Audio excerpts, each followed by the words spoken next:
जम्मू के मनोरमा लेन तालाब तिलो बोड़ी के बिल्कुल साथ लगता इलाका है। यहाँ पर एक डबल मर्डर की खबर आई थी। हम यहाँ पहुँचे हैं तो पता चला है कि संजय कुमार चंदेल एक प्रिंसिपल रिटायर हुए थे एजुकेशन विभाग से, और उनकी धर्मपत्नी वीना कुमारी, उन दोनों का रहस्यमय परिस्थितियों में यहाँ शव मिला है और मर्डर है बिल्कुल। ये जो लग रहा है, अभी तक पुलिस यहाँ पहुँच चुकी है, FSL की टीम भी अंदर है, डॉग स्क्वाड की टीम भी अंदर पहुँची है। ये घर है जो हम आपको दिखा रहे हैं।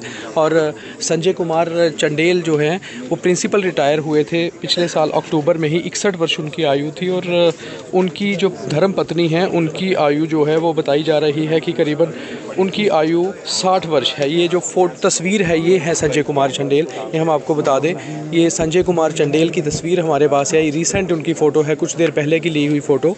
और वो इस घर पे अपनी धर्म पत्नी के साथ रहते थे, जो हमारे ये पीछे घर है। और एक बेटी उनकी लंदन में रहती थी, एक बेटी उनकी हिमाचल प्रदेश में रहती थी। 2 बेटियां थी इनकी और दोनों अभी अनमैरिड हैं, MBBS कर रही हैं। हमारे साथ शक्ति जी हैं, इनके पुराने परिचित हैं, उनसे बात करते हैं। शक्ति जी, ये कौन है, क्या करते थे और आपको कब आज जानकारी मिली कि कुछ ऐसा हुआ? भाई मैं घर बैठा हुआ था, मेरे को 5:30 बजे कॉल आई है लंदन से कि मेरे भाई को किसी ने स्ट्रैंगुलेट कर दिया है। इनकी बहन की कॉल आई आपको? नो इनके ब्रदर की। अच्छा, इनके ब्रदर। हाँ, इनके ब्रदर लंदन में हैं डॉक्टर जी। उन्होंने मेरे को कॉल किया तो भाई आप कहाँ पे हो? मैंने बोला घर में हो। तो मैं इमीडिएटली मतलब इतनी पोजीशन में नहीं था, तो मैं यहाँ जैसे ही पहुँचा हूँ तो both are dead that time. जब आप पहुंचे तो दरवाज़ा अंदर से लॉक था, बाहर से लॉक था, क्या पोजीशन थी? जिस बंदे ने मेरे को कॉल की थी वो बंदा अंदर गया हुआ था पहले। उसने बताया कि ये वाला गेट, पहले फर्स्ट गेट जो है खुला हुआ था और आगे वाले दरवाज़ा ना, सिर्फ एक दरवाज़ा जो था वो थोड़ा बंद था, टाइट। तो कह रहा है मेरे को फोर्स करनी पड़ी। जैसे मैंने फोर्स की, वो इनका मामे का लड़का है। अच्छा। हाँ, संजय जी का? संजय जी के नहीं, संजय जी का नहीं, संजय जी की जो बेटी है ना, उनके मामे का लड़का। हाँ ठीक है। तो उसने सबसे पहले उसने पुलिस को इन्फॉर्म किया। तो जब आप पहुंचे क्या समय था उस समय, क्या समय? हाँ, आई थिंक इट्स 6:30। मतलब जब मैं गया तो जो उनकी वाइफ थी वो फर्श पे, मतलब पुलिस ने अलाउ नहीं किया उनको। मतलब पुलिस पहुंच चुकी थी तब तक यहाँ? जब मैं आया तो पुलिस पहुंच चुकी थी जी। हाँ, चौकी अफसर, SHO जो सभी पहुंच चुके थे। शवों की हालत क्या थी? बेड पे पड़े थे, कपड़े फटे हुए थे, कुछ बिखरा था सामान? नहीं, कपड़े नहीं बिखरे हुए थे। जो उनकी वाइफ है वो मतलब फर्श पे लेटी हुई थी। जिस रूम में संजय भैया बैठते थे तो वो कंबल में ही थे अपने रूम में, और दूसरे कमरा AC चल रहा था। और उस लड़के ने मेरे को बताया कि ये जो रूम था बड़े वाला जहाँ पे संजय भैया बैठे थे, जिस मतलब प्रिंसिपल साहब जिस रूम में थे, उसी रूम में ही वाइफ उनकी नीचे फर्श पे पड़ी थी, बेड के ऑपोजिट साइड में। कोई ब्लड वहाँ पड़ा, कोई सामान बिखरा हुआ? सामान पुलिस ने अलाउ नहीं किया। तो जो आपने देखा, हाँ, वहाँ मंजर क्या था? नहीं, मंजर तो था, कंबल थोड़ा सा आगे पीछे हुआ था। तो बाकी वो ऐसे, उनकी जो वाइफ है वो नीचे पड़ी हुई थी, तो वो मतलब जैसे अपने बेड पे बैठते हैं तो वो वैसे बैठे हुए थे। तो बट उसके बाद जब आपने ये सारा कुछ देखा तो उस समय तक पुलिस पहुंच चुकी थी? पुलिस पहुंच चुकी थी। पुलिस ने अलाउ नहीं किया, उन्होंने बोला कि FSL की टीम ने आना है। तो मतलब चौकी अफसर ने मेरे को बताया कि बोथ आर डेड। आपके दोस्त हैं आप बता रहे हैं, आपसे आखिरी बार कब बात हुई इनकी, कब मुलाकात हुई? मेरे से कल इनकी बात हुई शाम को। अच्छा, क्या बात हुई थी? मेरे को इन्होंने ऐसे ही फ़ोन करके बोला कि ऐसे मन कर रहा था, बड़े दिन मतलब देर से बात नहीं की। तो इन्होंने मेरे को फ़ोन किया कि शक्ति क्या हाल है? मैं कोई काम नहीं यार, ऐसे नहीं बात कर सकता। तो साथ में इन्होंने ना पासपोर्ट के लिए अप्लाई किया हुआ था। कह रहे यार भाई के पास जाना है। तो अभी मैं इनकी वेरिफिकेशन के लिए ना पुलिस की वेरिफिकेशन करवा दी थी और CID की वेरिफिकेशन पेंडिंग थी, तो उसके लिए बीच में मेरे को कॉल करते थे। कोई टेंशन या कोई फ्रस्ट्रेशन ऐसा कुछ बताया इन्होंने कभी? कोई टेंशन नहीं, कोई कुछ नहीं। एक शरीफ आदमी, किसी से लेना नहीं देना, आर्थराइटिस के मरीज़ से अभी 2 महीने हॉस्पिटल रह के आए मेदांता में, दिल्ली में। किसी से कोई लेना नहीं। और इनका गेट हमेशा अंदर से बंद होता है। जिस बंदा जो फर्स्ट टाइम बंदा जो एंटर किया ना, वो कह रहा है कि गेट सारे खुले हुए थे, और सिर्फ जिस रूम में बॉडियाँ पड़ी हैं ना दोनों के, वही दरवाज़ा जो थोड़ा टाइट था वो मैंने थोड़ा पुश करके उसको खोला। सुबह का भी इंसिडेंट हो सकता है, ये जल्दी का शायद काफ़ी देर से 12 बजे इनकी जो बेटी लंदन में है उसकी मम्मी पापा से बात हुई है। अच्छा, हाँ, आज दिन में बात हुई है। ये जो मतलब जो जिस तरीका का ये माहौल दिखा रहा है कि ये मतलब 12 बजे 1 बजे के बाद ही जो भी बात हुई है। तो आसपास के किसी बंदे ने कुछ बताया? वो मेरा जो नॉन इनका रिलेटिव है, जैसे वो आता है यहाँ पे, वो कह रहा है कि मोहल्ले में किसी बंदे ने अपना दरवाज़ा नहीं खोला। मैंने बेल भी की है सभी जगह, किसी बंदे ने मेरी हेल्प नहीं की है और मैं थोड़ा डर गया तो मैं बाहर आ गया। सीसीटीवी कैमरे शायद पता नहीं लगे हैं नहीं इनके इनके घर में नहीं लगे हुए हैं, इनके मोहल्ले में लगे हुए हैं। तो वो तो पुलिस खैर इन्वेस्टिगेट करेगी बाद में।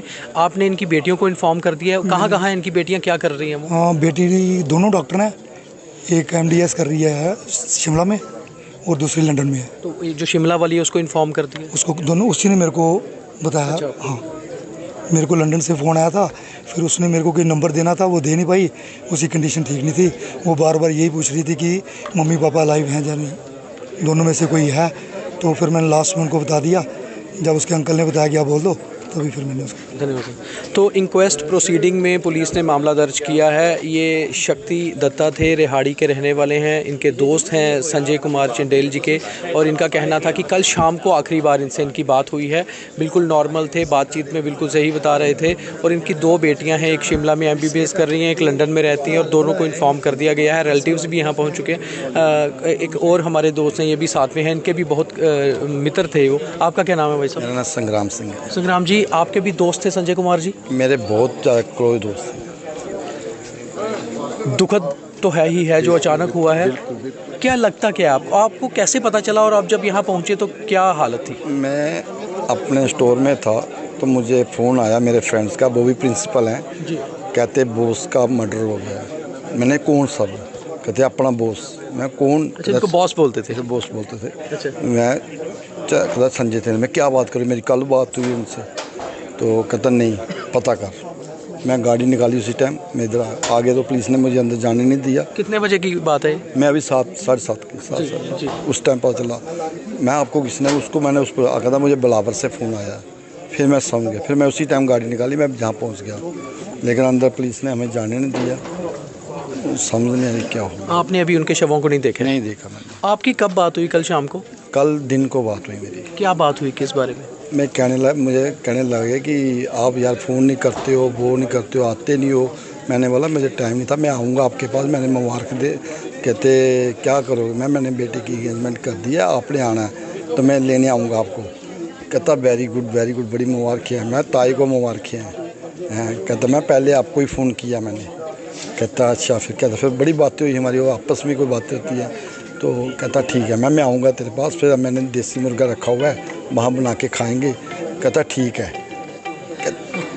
कोई इनका डिस्प्यूट किसी से ऐसा कुछ? कोई किसी से नहीं है, इतना जेंटल, क्या बताएं हम, जैसे किसी से हो नहीं सकता।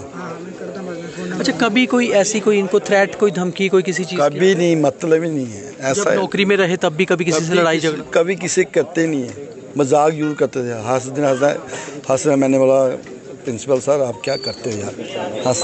कहता मैं इधर आके थोड़ा खून बनता मेरा, घर में बैठ मैं पागल हो। इन दिनों सिर्फ घर होते थे, कोई काम नहीं करते थे? नहीं, कोई काम नहीं। घर से निकलते थे वैसे दोस्तों को मिलने? नहीं, हम आए थे कोई 1.5 महीना पहले, तब आए थे हम इससे मिलने। तो हंसने लगा, शुक्र है आपको दर्शन मिले मेरे। संग्राम जी, क्या लगता क्या है आपको, क्योंकि दोस्त थे, थोड़ा सा एक इंसान सोचता है अचानक कोई आदमी किसी का मर्डर कर गया और कह रहे हैं अंदर सामान भी नहीं बिक रहा है, चोरी की मंशा लगती है या क्या लगता है? उन अंदर पुलिस को पता होगा, हमें तो इतना नाले नहीं, हम अंदर गए ही नहीं। लेकिन जो लड़का बोल रहा है, जो जिसने देखा है, कहता अंदर बिखरे हुए, पर्स बिखरा हुआ है, कपड़े बिखरे हुए हैं, वो कह रहा लड़का। हम तो अंदर गए। इस तरह से एक चुनावों का माहौल है, जिन दिनों सुरक्षा भी ज़्यादा है, इस तरह का इंसिडेंट होना जम्मू में वाकई में ये लगता है कि क्राइम बहुत बढ़ गया जम्मू में। जम्मू में बहुत ज़्यादा क्राइम हो गया। ये चीज़ें हुआ नहीं करती थी जम्मू में। पहले हमारी औरतें 2-2 बजे 1 बजे अकेले घूमती थी, अब तो दिन को जाना मुश्किल हो गया। दिन में तो हो गया जी, इससे ज़्यादा क्या हो सकता है? तो ये ऐसे वाले क्राइम, डबल मर्डर और डे लाइट में मर्डर होना कभी जम्मू में बहुत नॉर्मल हुआ करते थे। ये क्राइम बहुत बढ़ गया है, उस हिसाब से इनके संजय जी के दोस्तों का भी कहना है। और जाहिर सी बात है कि जम्मू शहर के बीचों बीच इस तरह से डे लाइट में मर्डर हो जाए। और बड़ी बात यह है कि एक प्रिंसिपल रिटायर, जिनका किसी से कुछ ज़्यादा लेना देना भी नहीं है, बोड़ी एक बिल्कुल मेन शहर का इलाका है जहाँ पर ऐसी घटना हुई है। पुलिस के सीनियर अफसर सारे यहाँ पहुँच चुके हैं, जो कंसर्न पुलिस ऑफिसर हैं। FIR जो है इंक्वेस्ट प्रोसीडिंग में लग चुकी है। अब आप देख सकते हैं कि आसपास के लोग और मोहल्ले के लोग भी यहाँ पर बाहर इस समय पहुँच चुके हैं। मीडिया का जमावड़ा है, रिलेटिव्स इनके यहाँ आ चुके हैं। मगर अभी भी जो है कुल मिलाकर ये देखा जाए कि अभी तक किसी को कुछ पता नहीं है कि कारण क्या है। बॉडीज़ दोनों अभी घर के अंदर हैं। डॉग स्क्वाड वाले और FSL की टीम यहाँ पहुँची है, इन्वेस्टिगेशन शुरू हुई है। मगर जम्मू जम्मू में इस तरह का ब्रॉड डे लाइट हो जाना सबके लिए एक अलार्म है कि वाकई ही सिचुएशन जो है क्राइम की जम्मू में बढ़ रही है। और चुनावों की सिचुएशन, चुनावों का समय है, इस समय सुरक्षा व्यवस्था नॉर्मल अमूमन तरीके से ज़्यादा होनी चाहिए। अब पुलिस तो इन्वेस्टिगेशन करेगी, मगर ये डबल मर्डर जो एक प्रिंसिपल रिटायर थे संजय कुमार चंडेल और उनकी पत्नी वीना कुमारी, अभी ये गुत्थी जो है अनसुलझी है। इसके बाद पुलिस उसको सुलझा कर क्या बताती है कि कारण क्या था मर्डर के पीछे, वो बाद में पता चलेगा। और जो भी इसमें अपडेट होगा हम कोशिश करेंगे आपके तक पहुंचाने की। मुझे और मेरे कैमरा पर्सन गगनदीप सिंह को फ़िलहाल इजाज़त दीजिए। मगर जम्मू में इस तरह का डबल मर्डर, ये क्राइम होना वाकई ही एक सनसनीखेज़ चीज़ आज के समय में जम्मू के हिसाब से हो सकती है कि इस तरह का क्राइम जो है ऑर्गेनाइज्ड क्राइम तो हुआ करते थे जम्मू में, मगर इस तरह के अचानक जो चोरी की मंशा से या लूट की मंशा से क्राइम होना एक नई चीज़ अब जो है निकलती जा रही है। बहुत धन्यवाद।